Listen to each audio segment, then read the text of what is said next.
It's been less than a year since we got our first taste of action from F1 Manager, and I still remember my excitement and enthusiasm. As a veteran football manager player and F1 fan, on paper it was a perfect title for me. The release of F1 Manager 2022 was rocky to say the least, but in my eyes it was a great first step. When they announced a discontinuation of support towards this year's title, I was actually quite happy.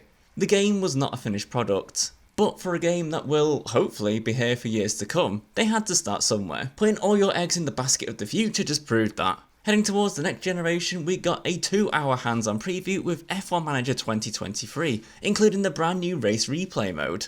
Our first set of gameplay was with Race Replay, and more in particular Race Moments, the brand new game mode. More aimed at those who want a quick experience, Race Replay allows you to go back in time to race real situations from this season. Straight away we were thrown into lap 54 of the Monaco Grand Prix with Aston Martin. The rain had just started and this was Fernando's time to shine. Unfortunately for me, I was so caught up in being in the game that I completely forgot to pit, and by the time I did I was 19 seconds behind Max. I did end up having a solid battle in the midfield with Stroll, but this is Monaco and impossible to overtake. While the mode on the surface does seem fun, I would have much preferred a different scenario with a bit more excitement behind it. For example, in the recent developer livestream with the goal of taking Piastri up the places. In saying this though, it's definitely one to keep an eye on. Next up was the classic career mode. This time setting up just before the British Grand Prix with Mercedes. This gave us a chance to flick through the menus to see what they had cooking. While some tweaks have been made here and there, the big features outside of the race weekend experience are the driver and staff development. The addition of a sporting director, pit crew management and the simulated F2 and F3 seasons. When digging firstly into the staff development, it seems like a basic but efficient way of developing attributed. And it's no different for the drivers. There's focus such as wheel to wheel, which hones in on overtaking, defending, control and braking.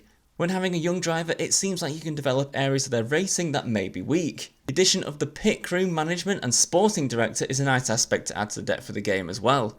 While the simulated F2 and F3 and the addition of being able to prepare contracts for the upcoming season marks further improvements to the title. While taking the reins of Lewis Hamilton and George Russell, we got to play the full race weekend in Britain. This allowed us to play a full set of practice sessions, and in doing this you got the feeling of a much smoother gameplay experience, while it still encapsulated the same core gameplay we had last year. After simulating qualifying and heading to race day, we got our first taste of seeing the green lights and getting on the way. The addition of tyre temperatures was simple to manage. Seeing the visor cam in action, it's good at first, but if you're going for a race at 2 times speed, it's mainly to attack or defend, which I'd use a different third person view for a better spectacle. But that's just me. One aspect that did feel on another level was the driver confidence. This goes up and down depending on your entire weekend and can really change the aspects of your races. In one car, Lewis Hamilton had a full 3 sessions and the car was tweaked to perfection, giving him high confidence.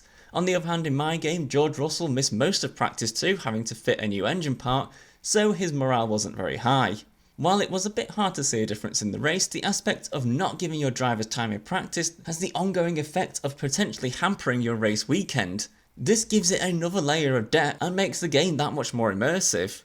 Lastly, we got to mix with some new driving tactics, including a level setting for overtaking aggression and defending approach, which was a much needed feature based on the last game. Following a P5 start, I actually managed to win the race with Lewis Hamilton, putting to use a unique one stop to fend off the Red Bull's charge.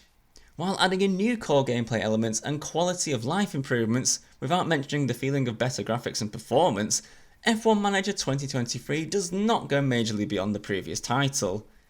Now that's not necessarily a bad thing. The game is an improvement, and in a game which follows yearly cycles, this is exactly what you want. You could get heaps of features one year and then none the next, besides the obvious team and stat updates. F1 Manager 2023, in my eyes, is looking like it's doing what is needed for the title, and is setting it up to have a good future. For more reviews and hands-on previews, don't forget to like, comment and subscribe to GG Recon Gaming.